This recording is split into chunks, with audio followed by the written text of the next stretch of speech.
Tingkar ulah di angka lolos, benar itu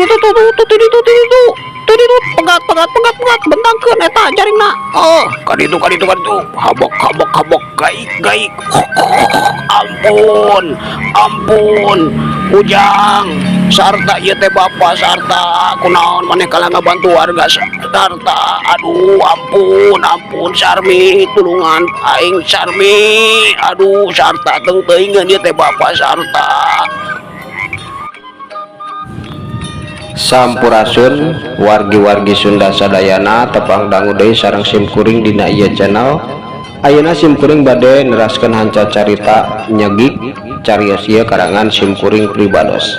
Mangkanya wargi-wargi Sunda sadayana anu teu can subscribe di subscribe heula nya channelna supados simkuringna dina medar cariosna leuwih sumangat deui sareng tiasa midangkeun carios-carios anu mudah-mudahan sasieur sabeunyereun tiasa ngahibur kaum dangu sadayana, khususna mah carios anu ayeuna nuju di pedar mudah-mudahan tiasa ngabeberah manah kaum dangu di mana bae ayana. Ayeuna mangga cuang kawitanan.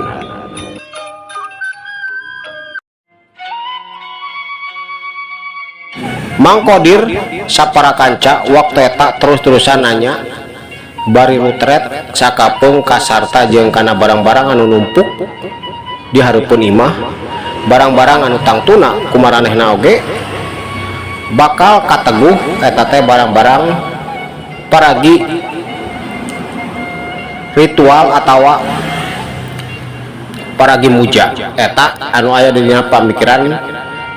Mang Kodir sapara kancangan can apal di mana eta barang geuningan aya di hareupeun imah Mang Komod. Mang tak ieu teh anu ayeuna parantos kabongkar ku deuri abdi ieu teh barang-barang Bapak di kamar khusus anu salam ieu teu kenging dilebetan ku sahabae boro-boroning ku si bibi anu sok ngurus ieu bumi ku abdi nyalira oge di waktos abdi masih kena alih tugikeun ka ieu nembe ayeuna penting ayeuna abdi ningali geuningan di jero kamar teh eta kahayanana sareng deui abdi teh parantos terang sagala rupina. Tadi samemeh abdi uwi ka ieu lembur abdi teh parantos newak bagong anu malingan duit salila ieu di mana-mana geuningan eta teh Bapak abdi Mamang, Bapak abdi Mang Kodir, Bapak abdi tah ayeuna abdi bade naros Mamang kapungkur waktu abdi alit ka mana sabenerna Mamang sareng Bapak teh miangna nah lares milarian padamalan atawa kumaha cobi terangkeun ka diri abdi cek sarta waktu harita langsung nanya kitu atuh punguh bae Mang Kodir waktu eta ka Cidangaranjugna teu nyangka geuningan salila ieu Mang Komodo teh guguru ka siluman babi. Aduh Ujang Mamang mah teu terang nanaon teu terang ieu salila ieu teh teu terang nanaon Mamang mah sabab kapungkur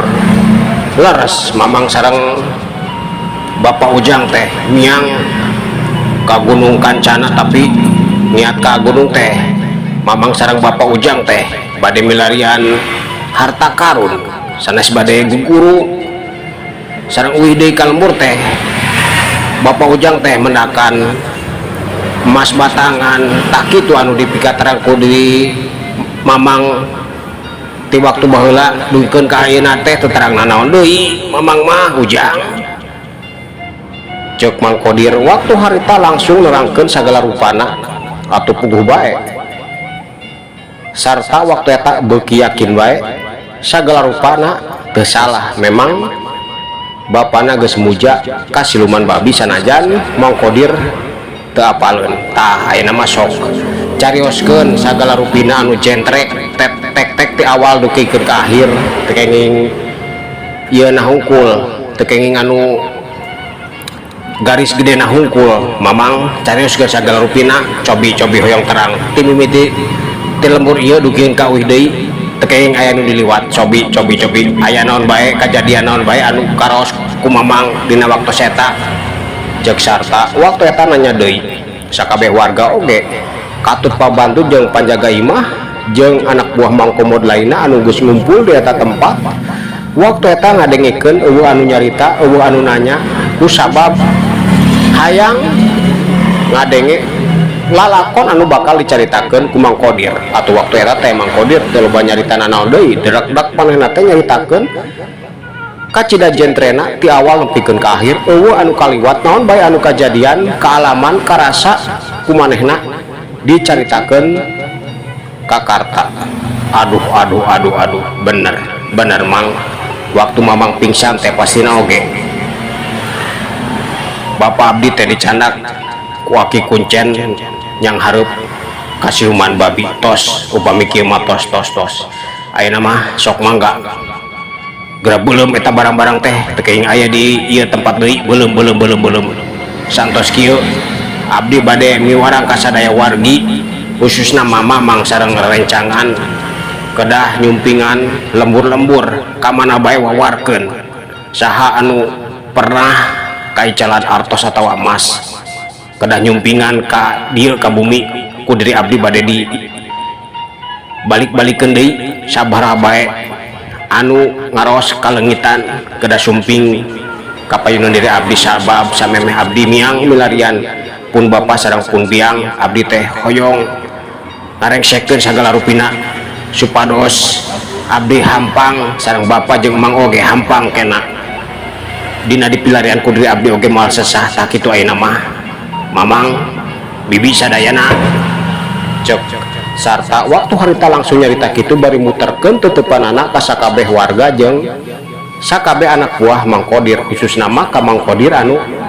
waktu eta aya di hareupeun manehna atuh geus kitu mah teu loba nyararita deui sakabeh warga teh dibarengan ku Mang Kodir sapara kaca langsung meuleum barang-barang eta eueuh anu nyesa saeutik oge dibeuleum nepikeun ka beak sanggeus beak tinggal lembuna diberesan sagala rupana dipicieun diberesihan deui geus kitu mah manehna teh arasup ka jero imah ngumpul sagala rupa dicaritakeun diobrolkeun eueuh anu kaliwat sarta oge mariksa kamar panyimpenan duit dirinya teh loba duit jeung emas ngumpul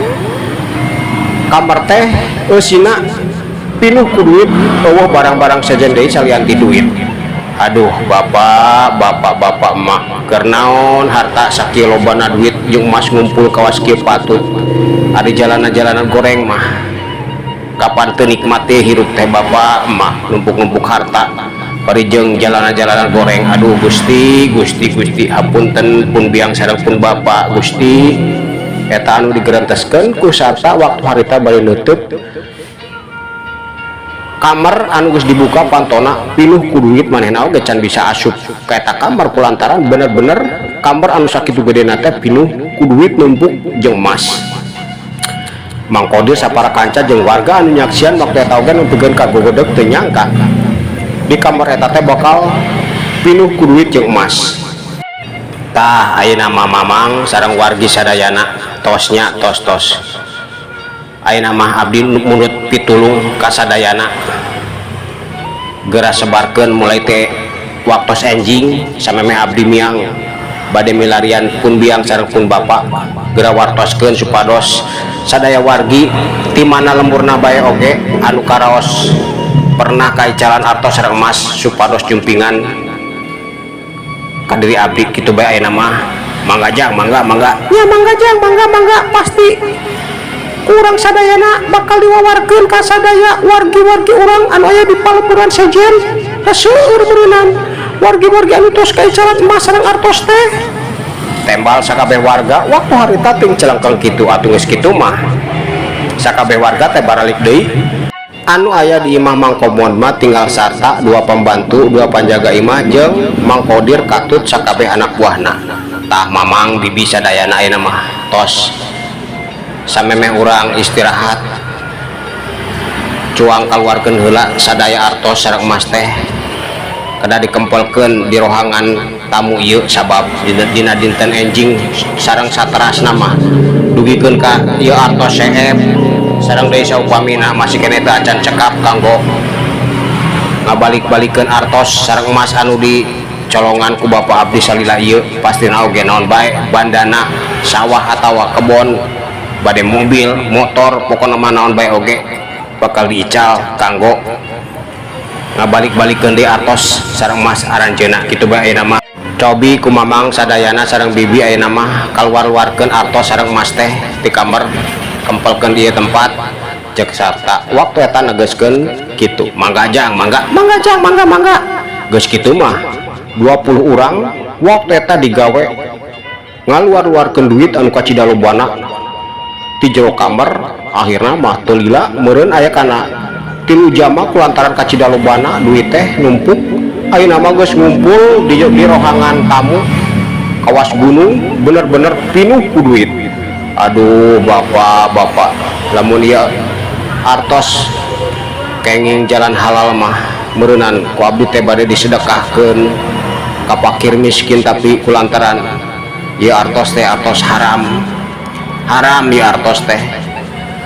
moal tiasa disumbangkeun ka fakir miskin kedah diuwihkeun deui ka nu gaduhna hapunten bapak mah hapunten sanes abdi kumawantun tapi kumargi ieu artos sareng mas teh sanes hakurang jadna ayeuna ku abdi bade di uwih-uwihkeun deui ka nu gaduhna cek sarta ngageratas kitu sanggeus duit ngumpul jeung emas di eta rohangan maranehna teh ngarobrol deui bari balang dahar sagala rupa nyiapkeun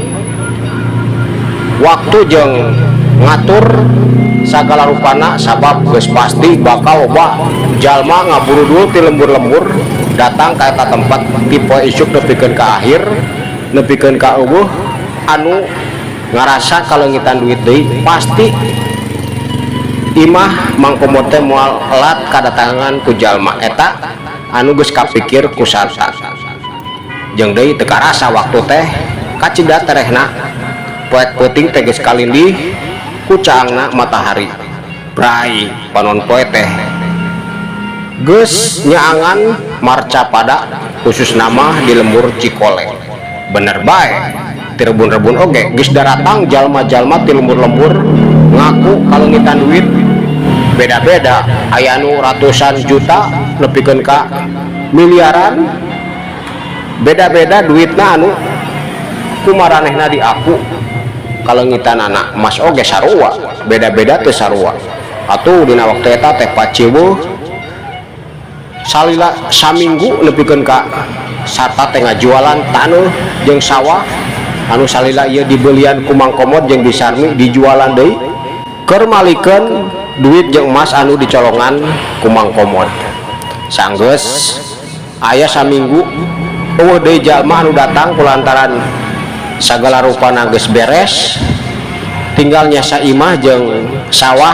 saeutik tapi teu jadi masalah keur sarta mah sabab eta leuwih hade hampang sagala rupana manehna oge kacida yakina manehna bisa nyalamatkeun indung bapana sanajan kudu diusahakeun hese capek kulantaran manehna teh kudu datang ka nagara siluman sabab manehna yakin indung bapana bakal salamat teh kulantaran ngadenge cek pangakuan Mang Kodir Mang Komod jeung Mang Kodir datang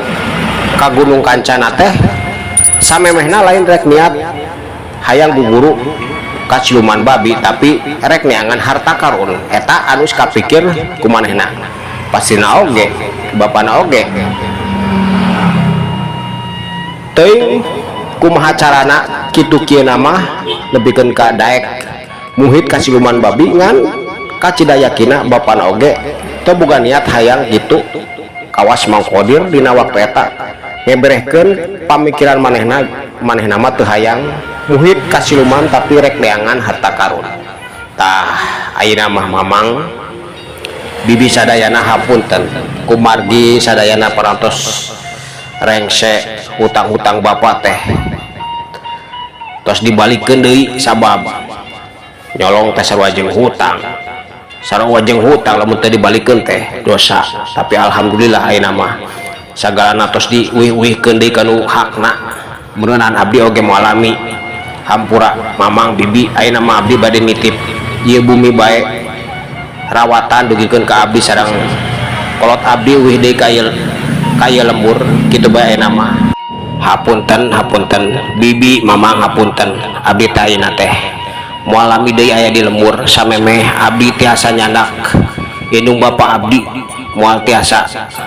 lami di lembur. Hapunten sakali deui hapunten bibi Mamang cek sarta bari nutup ka Mang Kodir sapara kanca jeung dua pembantu imahna. Nah Mamang moal tiasa ngiringan ujang Mamang teh hoyong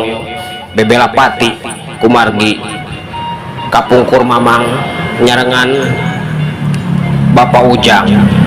sanajan teu terang oge geuningan kieu akhirna teh teu nyangka bapak ujang bakal muhit ka siluman babi. Tapi mudah-mudahan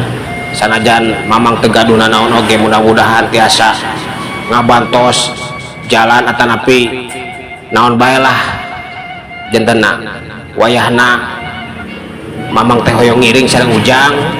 cek Mang Kodir waktu eta langsung nawarkeun diri kulantaran manehna kacida hariwangna ka Mang Komod. Rek kitu kieu oge Mang Komod babaturan manehna tiba heula komo deui ayeuna mah geus jadi dunungan eta anu aya dina pamikiran Mang Kodir. Nya mangga tuh hari Mamang kersama sareng deui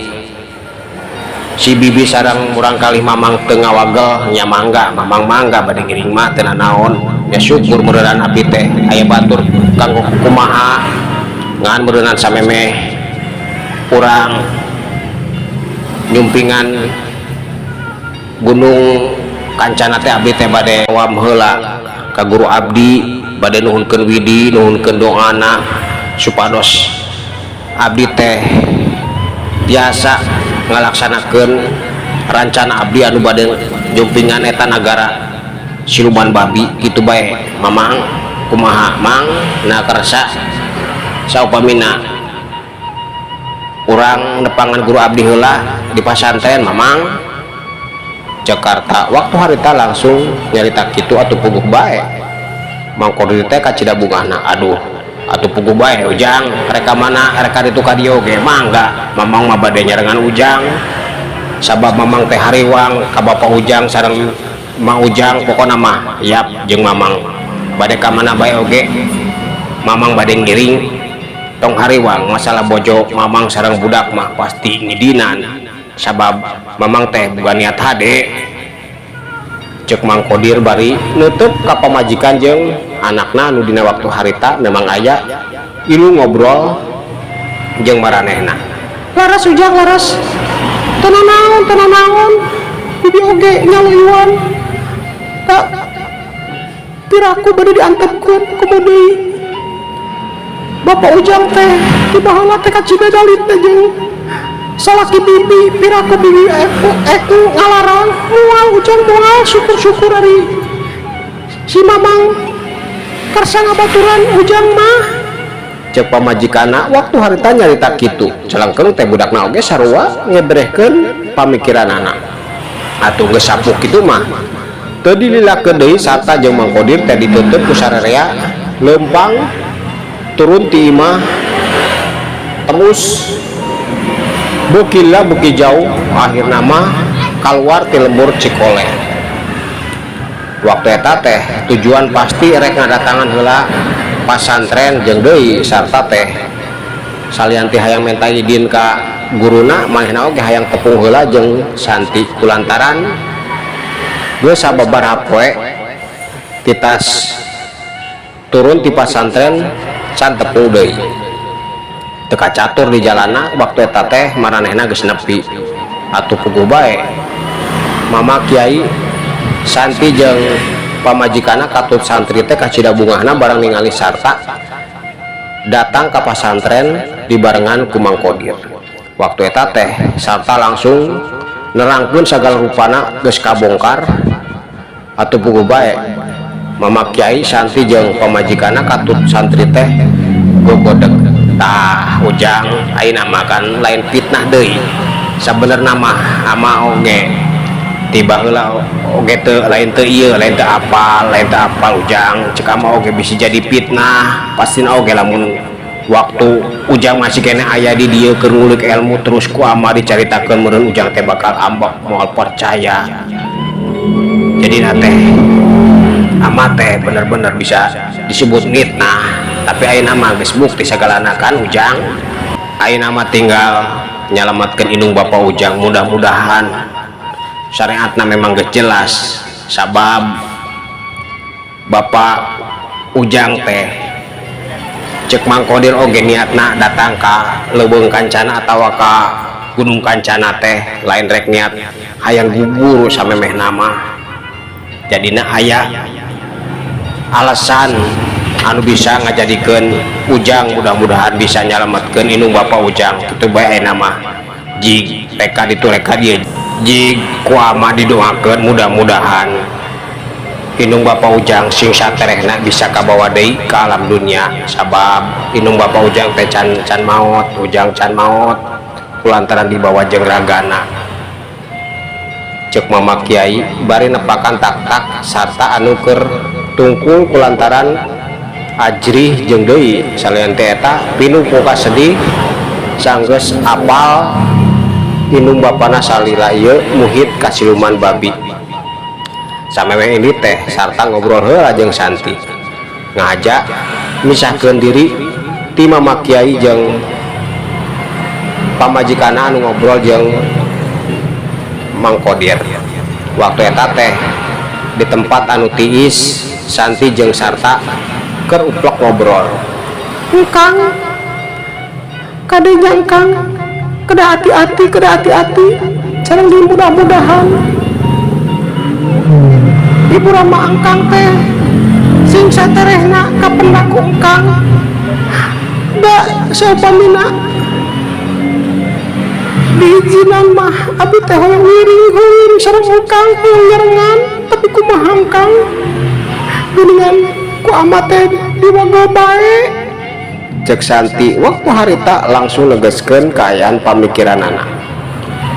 tekenging nyai mah tos cicing bae di pasantren da bahaya sanes bade nyumpingan tempat karamean kawas anu aya di alam dunia sanes bade jalan-jalan akang teh bade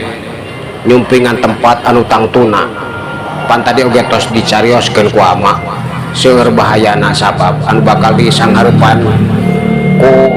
akang teh sanes manusia tapi bangsa siluman ayeuna mah hapunten nya nyai hapunten kumargi akang teh moal tiasa lami sabab hariwang ka ibu rama akang bilih kunanaon saupamina diantepkeun leuwih lami deui sabab ayeuna ge parantos leuwih ti saminggon ti waktos mimiti leungit dicanak ku eta siluman dugikeun ka ayeuna teh janteunna hampunten nya nyai hapunten ayeuna obrolanna urang tunda heula insyaallah saupamina sagala rupina parantos rengsek sanes ngobrol deui urang teh bakal saenggalna nikah nyai atawa nyai mah tohoyong saenggalna ditikah ku engkang nyai Jakarta waktu harita nanya kitu bari seri piraku abdi hoyong ditikah ku engkang saenggal-enggalna hoyong engkang hoyong supados urang teh tiasa ka mamana sasarengan teras-terasan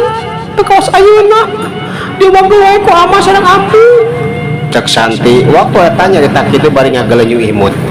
atuh geus kitu mah maranehna teh balik deui ngumpul jeung mama kiai katut pamajikana jeung santri anu waktu eta ngaduakeun supaya sarta bisa saterehna manggihan inung bapana. Sedangkan di negeri Raja Bantar Gede waktu eta Mang Komod jeung Bisarmi teh ceri ngaguk-guk jeung jejeritan kulantaran terus-terusan disiksa ku para punggawa. Ampun Gusti, ampun naon kesalahan abdi dua ante naon Nya Gusti naon Gusti kumaha ieu teh aduh nyeri ulah disiksa Gusti. Cek Mang Komod jeung Bisarmi waktu harita nyarita kitu terus-terusan gogorowokan menta